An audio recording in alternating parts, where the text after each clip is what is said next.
Trước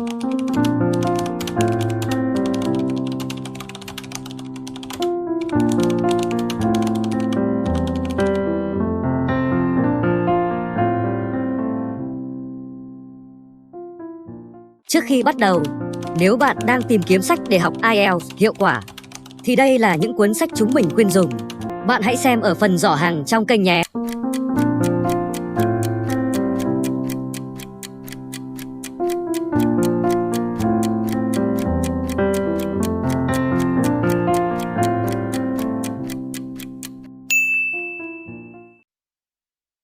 Section 4.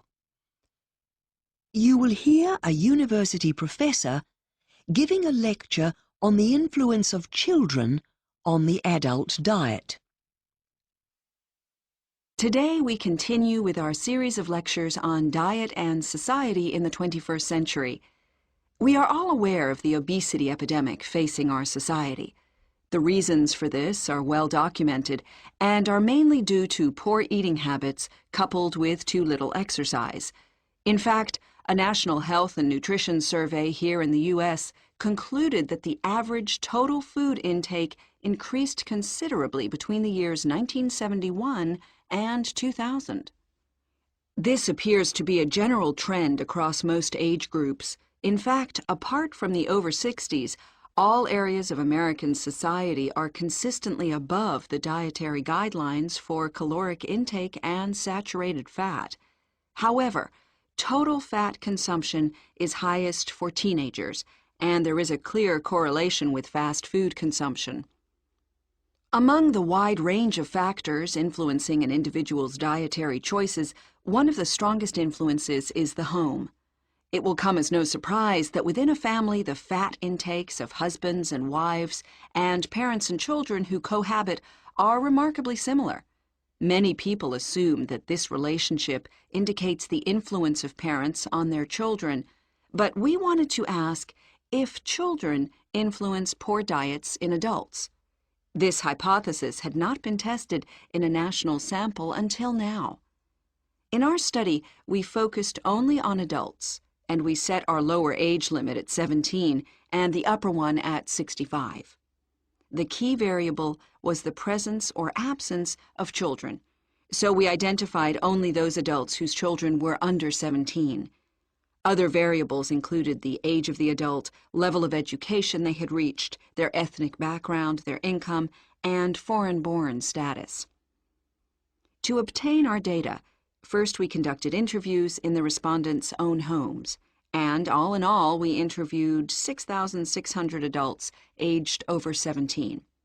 Then we invited them to mobile examination centers where surveys were conducted. From this information, we were able to focus not only on the total fat intake, but also on the person's total caloric consumption. Our results show that the presence of children led to significantly higher levels of both fat consumption and saturated fat in adults. We found on average that adults with children in the home ate 4.9 grams per day of fat more than adults without children. This result is consistent irrespective of race, gender, or age. The foods more commonly were convenience items high in fat or sugar, including pizza, salty snacks, and ice cream. Interestingly, there is a significantly higher percentage of adults in this group who drink milk.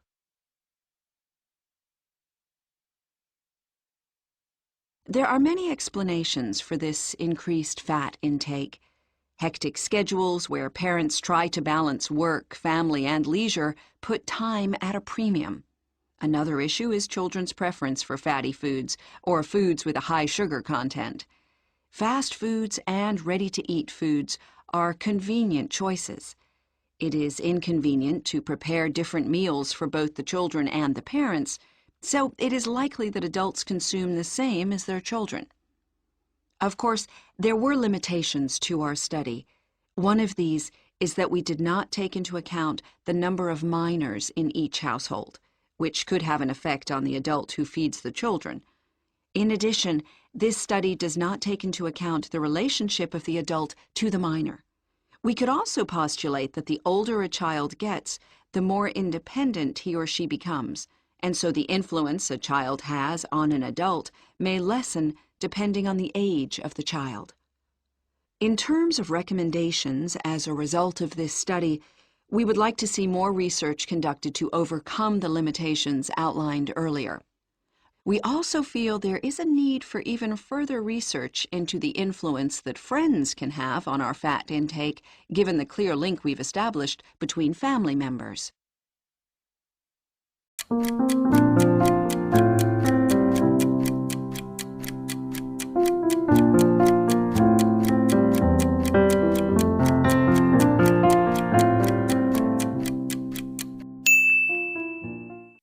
Part 4. You will hear a geography professor telling his class about an upcoming field trip to the far north of Quebec in Canada. Good morning. Next week is the Geography 331 field trip to the far north of Quebec. Today, I'll discuss your trip and your tasks. As you know, you will be close to the Arctic Circle. You're going to travel up the James Bay Road through a region that is very remote and uninhabited, yet very beautiful. The highway is 620 kilometers long, but it's fully paved for the entire length.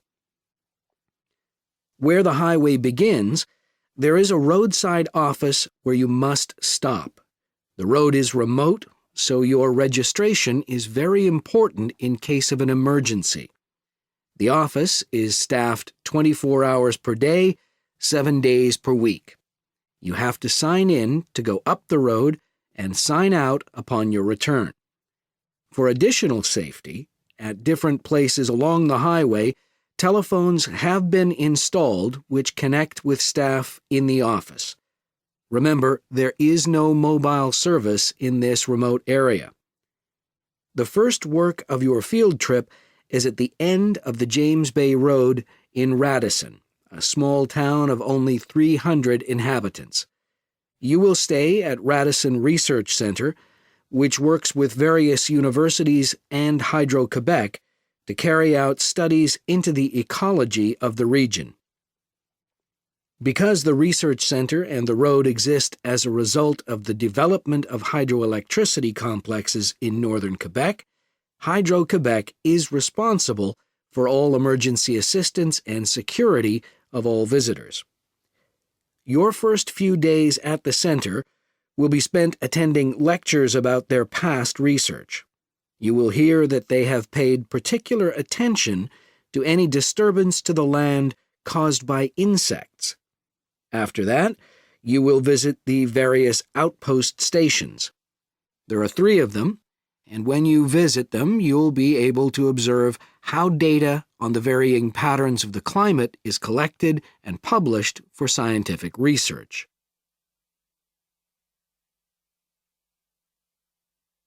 The second part of your field trip is back down the James Bay Road to the Trans-Taiga Road, which is the northernmost continuous unpaved road in eastern North America. In fact, it's very uneven gravel, so drivers have to be very careful. Hydro-Quebec cautions that driving over rocks on the rough road may cause severe damage to the car. Any breakdown is serious, as repairs are costly. Along the way, you will be stopping at 2 hydroelectric generating stations, each on a different river. There you'll meet with engineers who will explain and demonstrate how rainfall has an impact on producing electric energy. Your last 2 days of the trip will be spent camping out in the taiga on the Canadian Shield. Taiga is the Russian term for a type of forest. You will find the region is relatively poor in the number of plant species, yet there is a great variety of wildlife that can be seen. You'll go to an area that once had forest fires, and you'll see how the landscape has naturally small rocky hills which confine the lower wetlands. These low-lying areas are called muskeg, which is made up of slowly decomposing plants. It is not safe to walk on it, as it has pools that are not easily seen, so keep to the rocks. The muskeg is home to many small birds and waterfowl. In fact, there are at least 60 varieties, so keep your waterproof digital cameras handy so you can take plenty of pictures. Then we will have documentation of the existing waterfowl, as some are becoming extinct. Water is a problem in this area, so you'll also be collecting test tubes of water to bring back to our research lab for analysis. It needs to be monitored for pollution that may be caused by rainfall coming from the south.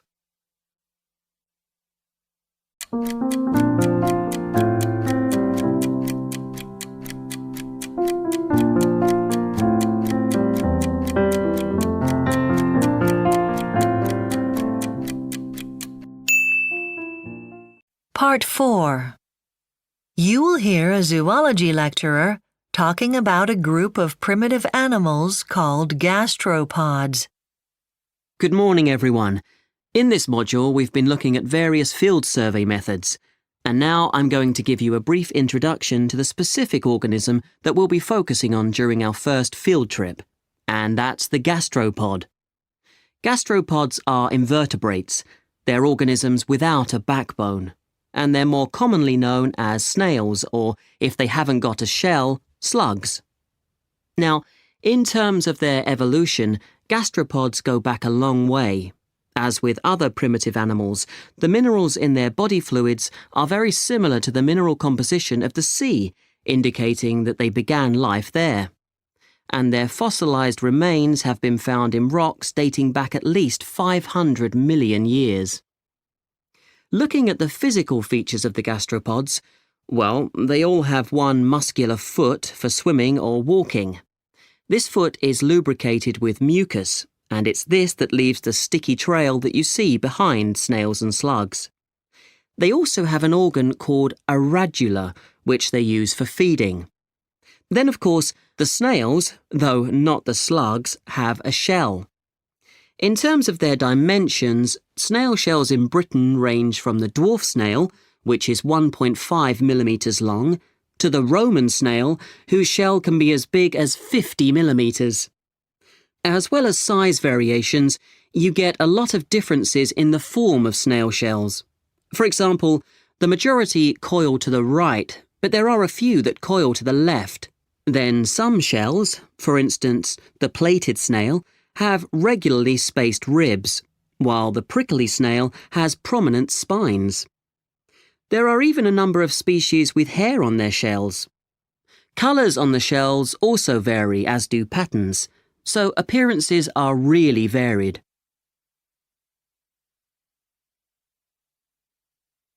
Okay, let's turn now to feeding habits. Most of you who are gardeners will know to your cost that some gastropods eat healthy plants. But you may not realise that these are the minority. Most species feed on rotting plants, or they eat fungi and algae. Some species eat dead animals, and there are some that are actually carnivorous. They prey on live animals. For example, the shield slug feeds on worms. And apart from their own feeding habits, I should point out that gastropods themselves have plenty of predators. Birds and frogs are the main ones. But there's even an entire family of flies that have specialised in preying on gastropods. And of course, last but not least, I should mention human predators. It was the Romans who probably first introduced edible snails into Britain during the 1st century, and they are still eaten today. In fact, the collection of wild snails for cooking has caused local extinctions of one species, which is also under threat internationally. So there are lots of predators, but to protect themselves, gastropods have often developed special defences. I'll just give you one example. The glutinous snail avoids predators by folding its mantle over its shell and turning itself into a very slippery blob of jelly. Well, turning now to gastropod habitats, most species like dampness and shade. In general, both very hot and very cold weather is bad for gastropods, but dry conditions are the least favourable. Snails cope with this by withdrawing into their shells, and often they form a thick film of mucus over the mouth of their shell to minimize loss of water. Habitats with a long, stable history tend to support the biggest range of gastropod species. So, for instance, long-established forests usually support more species than newer plantations of trees, and old, natural meadowland is much better than land which has recently been farmed. And there is a small number of highly specialized species that live in unusual habitats. For instance, the blind snail spends its whole life buried under the ground. It's been reported living at depths of 2 meters, and particularly likes the cavities in old, buried bones, apparently. But species like these are exceptional. But wherever they live, gastropods are often sensitive to pollution, and they don't thrive in areas contaminated by agrochemicals. This means that they are a reliable indication of how healthy our environment is. Now, at this point, I'd like to consider habitat management in relation.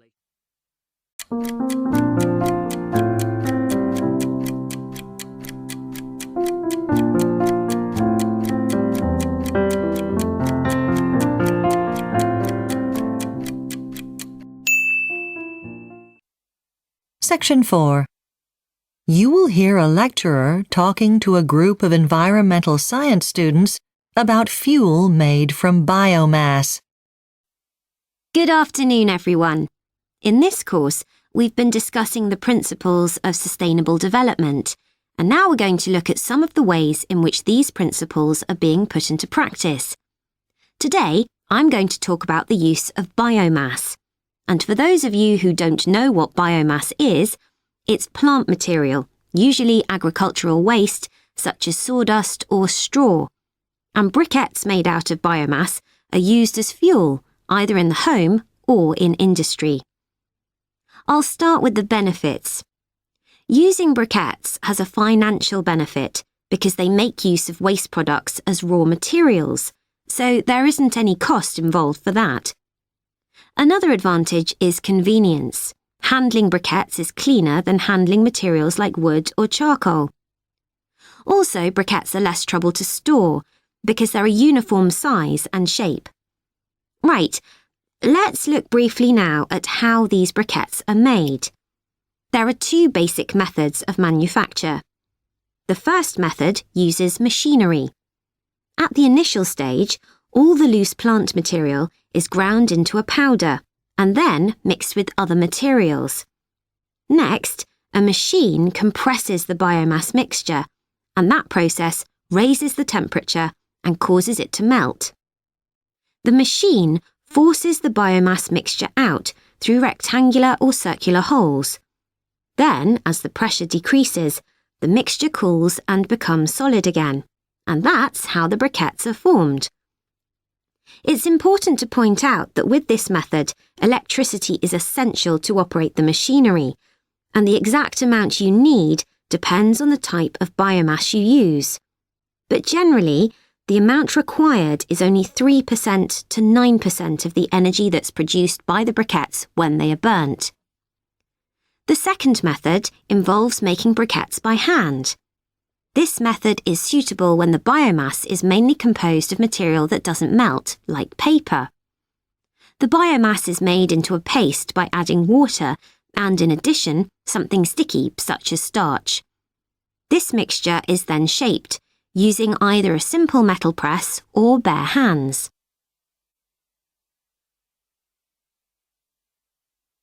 So where is biomass fuel used, and how extensively?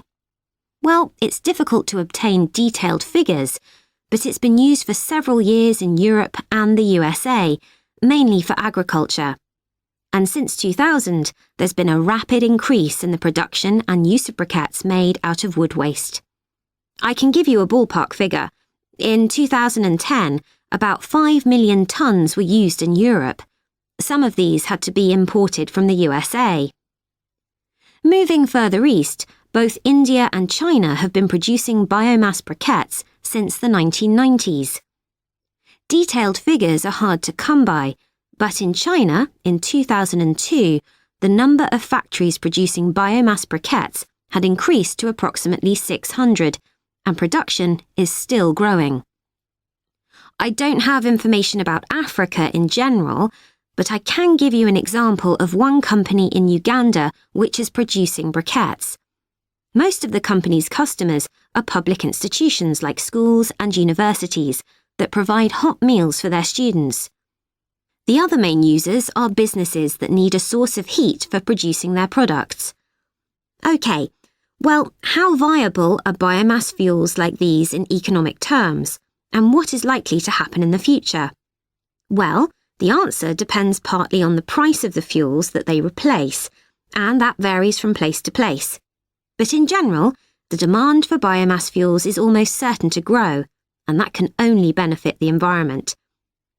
Let's turn now to another facet of society.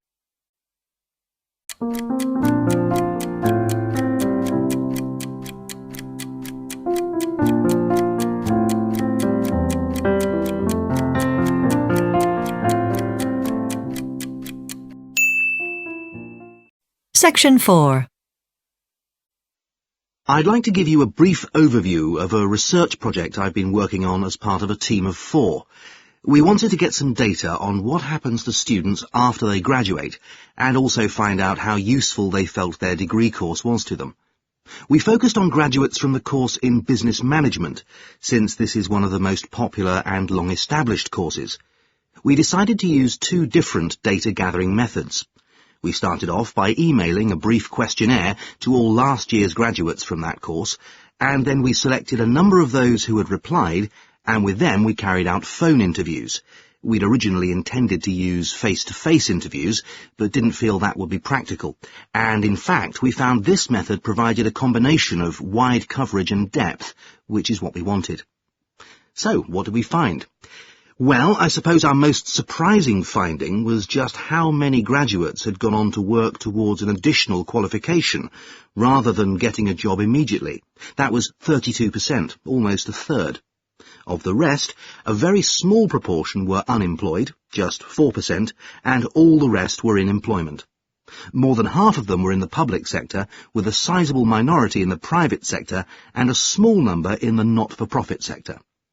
We were also interested in the attitudes of those who were employed towards their work. The majority said that their expectations had been fulfilled. They were generally satisfied in terms of their salary and also happy with their prospects for career development, with very few of them feeling that they were in a dead-end job with no prospects of promotion.